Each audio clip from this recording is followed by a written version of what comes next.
जितनी फुर्ती से रूही इस दुनिया को छोड़ कर गई है, उतनी फुर्ती से ये केस भी रफा दफा हो जाए, ताकि किसी को मुझ पे शक ना हो।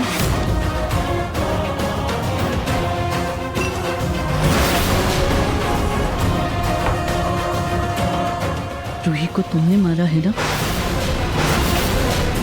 उसकी मौत की जिम्मेदार तुम हो ना? कहीं इस बुढ़िया को पता तो नहीं चल गया कि मैंने कार के ब्रेक फेल किए थे? अगर ऐसा है तो मुझे इसका मुंह बंद करवाना होगा, हमेशा के लिए।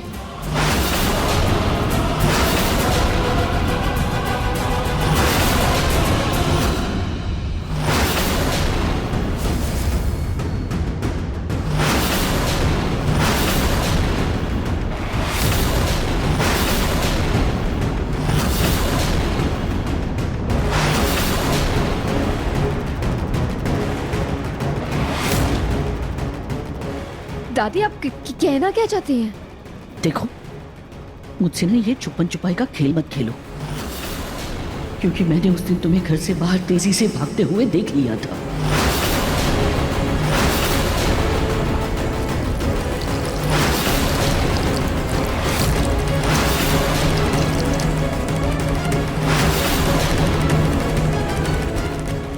घर से बाहर जाते हुए देख लिया था?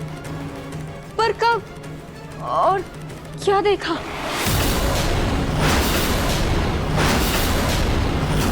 ज्यादा कुछ नहीं, तुम परेशान लग रही थी और तेजी से भागते हुए बाहर निकल गई। रोली, एक बात बताओ, तुम इतनी हड़बड़ाहट में कहाँ गई थी? अरे दादी, वो तो मुझे कार की आवाज आ गई थी, इसलिए मैं घर से बाहर गई थी। और जब तक मैं बाहर गई तब तक रोही दीदी जा चुकी थी। और भला मैं अपनी बहन को क्यों मारूंगी? मुझे मारना ही होता तो उस चूही को मारती ना, वही तो मेरी सौतन है। हाँ, ये भी सही है। रूही को मार के भला तुम्हें क्या मिलेगा? वो तो वैसे ही पागल है। हाँ, वही तो ना दादी। पर मेरी समझ में ये नहीं आ रहा है, ये एक्सीडेंट हुआ कैसे? रूही तो चली गई, तब मेरे पोते की जिंदगी बर्बाद हो गई।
रतन जी, पता नहीं ना रूही के साथ उस खतरनाक रास्ते पर गया ही क्यों?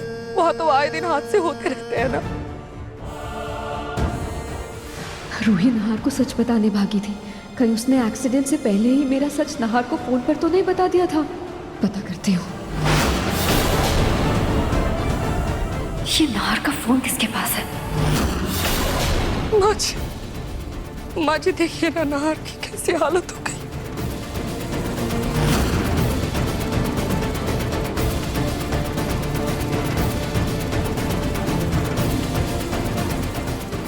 पापा जी, आपके पास नहार जीजू का फोन है क्या? क्यों बेटा, क्या हुआ? मैं एक बार देख लूं, क्या पता उनके फोन में कुछ ऐसा मिल जाए जिससे हमें पता चल सके कि वो उस खतरनाक रास्ते पर क्यों गए थे। हाँ बेटा,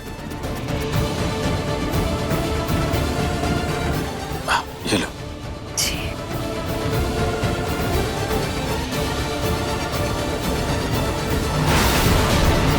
मुझे आपसे मिलकर जरूरी बात करनी है। इस मैसेज के जरिए तो मैं सारा ठीकरा रूही पर ही फोड़ सकती हूँ। पापा जी, मम्मी जी, ये देखिए, नहार जीजू अपनी मर्जी से उस रास्ते पर नहीं गए थे। रूही दीदी ने उन्हें मैसेज करके वहां बुलाया था। इसीलिए नाहर जीजू उनसे मिलने गए थे।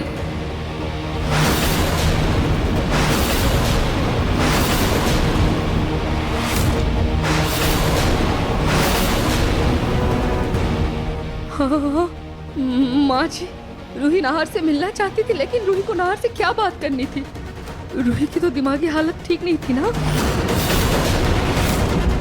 कहीं ऐसा तो नहीं कि रूही अपने पागलपन में गाड़ी का स्टीयरिंग घुमा दिया हो और कार डिसबैलेंस हो गई हो और उसकी वजह से यह हादसा हो गया हो।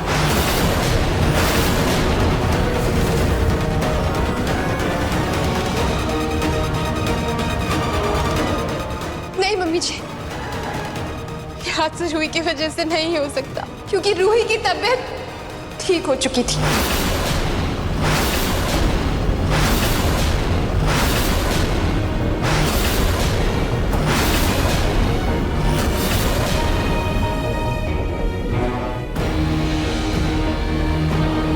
इसको कैसे पता कि रूही ठीक हो गई थी? जूही बेटा, तू ये क्या बोल रही है? रूही की तबीयत वाकई ठीक हो गई थी? हाँ पापा जी, एक्सीडेंट से पहले नाहर जीजू से मेरी फोन पर बात हुई थी। उन्होंने मुझे बताया था कि रूही बिल्कुल ठीक हो गई।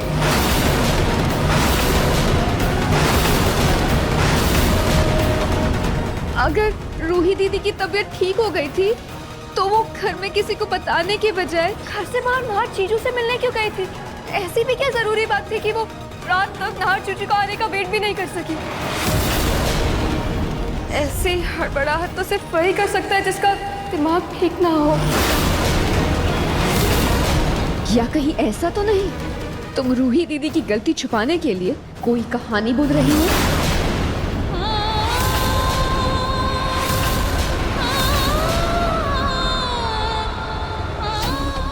जीजू, जीजू आप बताइए ना सबको। बोलिए ना, ये हादसा रूही की वजह से नहीं हुआ है। हमारी रूही बिल्कुल ठीक हो गई थी। हम बोलिए ना जीजू, जीजू बोलिए ना, कुछ तो बोलिए जीजू।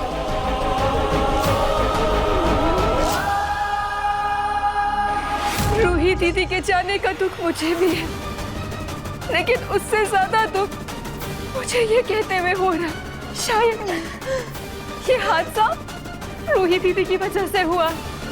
वो फोटोज वीडियोस देखकर शायद उन्हें रोहान को लेकर कोई वहम हो गया होगा, जिसकी वजह से उन्होंने नाहर जीजू को परेशान किया और उस वजह से गहमा गहमी में यह हादसा हो गया।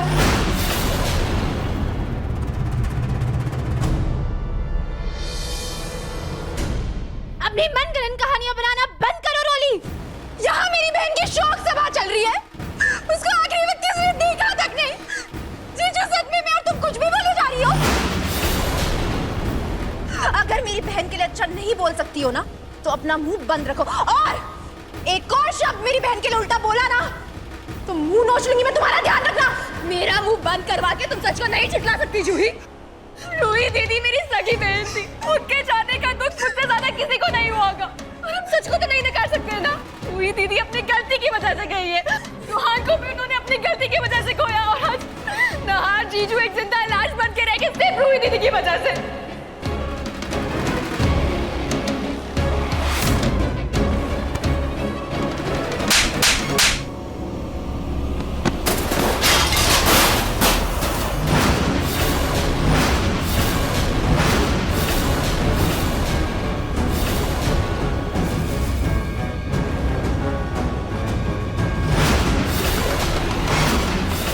देखिए मन सुंदर के लेटेस्ट एपिसोड्स कभी भी कहीं भी।